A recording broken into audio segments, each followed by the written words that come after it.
As you might guess, I am very pleased to announce a tentative labor agreement that has been reached between the railroad workers and the railway companies.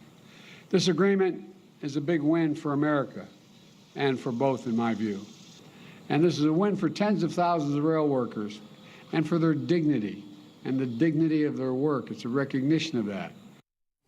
Amazing. That was in September, so just about 2 months ago, but it looks like President Biden's negotiating skills were not effective. Right now, we are just days away from one of the nation's largest railroad strikes ever. One of the largest unions could go on strike very soon, which would cause major problems for our country just before the holidays. And joining us with the latest is chairman and founder of Alba Wheels Up International, Sal Stile. Sir, thank you so much for joining us. So, good morning. Good morning. Union leaders ready to go back to the bargaining table. We've been here before. Is it still sick time and scheduling that is still in question with these contracts? Yeah, well, basically, one of the major unions, the SMART, it's the Sheet Metal, Air, Rail, and Transporters Union, voted down the agreement. And as I said before, it was a tentative agreement, and everyone focuses on that word. So tentatively, they didn't feel it was in their best interest, while tens of thousands of union workers voted for it, far more voted against it. And we're going to see some difficult times if this strike goes through.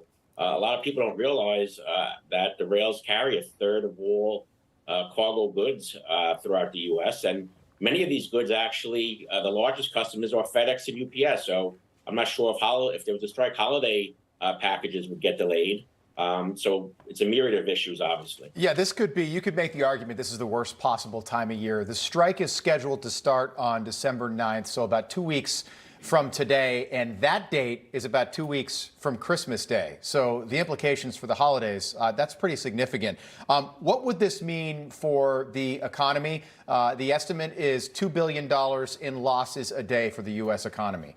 Big number. Well, so not only is it $2 billion a day, but the Council of American Chemical the sector estimated that $2 billion a week of chemicals would be impacted. And what does that mean?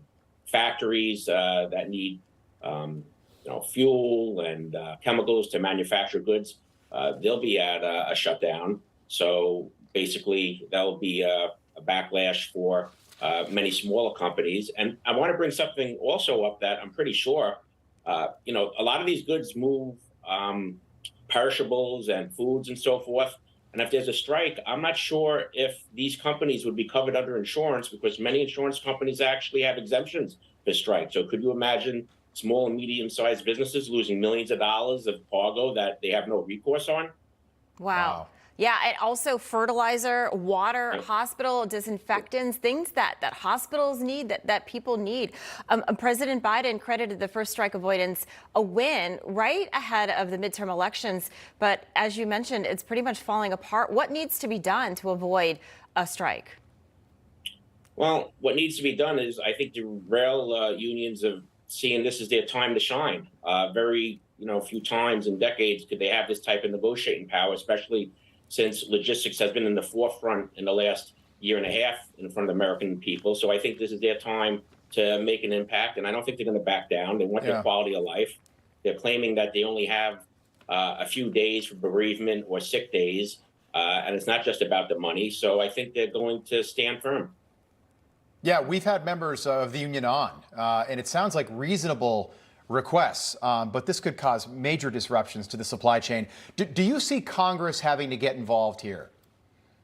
I would say Congress has to get involved, but from what I understand, Congress is coming back the 28th or 29th of November, so we'll only have a short period of time. Yeah, great point. They get their vacation, don't they? And we have to put the things in perspective. The strike would be December 8th, tentatively, right? But most of the rails, most of the freight industry, they'll stop taking cargo last week in December like they did in September. So effectively, the strike will start December 1st because they're not going to accept cargo goods. So what are you going to do? You're not going to be able to move anything. Yeah, that's about a week from now. Sal Stile, thank you so much. We appreciate it. Thank you. Keep us posted. Good to see you, Sal. Thank you. Good seeing you. Bye-bye. Right. And stay with us. Don't forget to download the Newsmax app. Do what millions of people have already done. Take us everywhere you go. You're watching Wake Up America, only on Newsmax.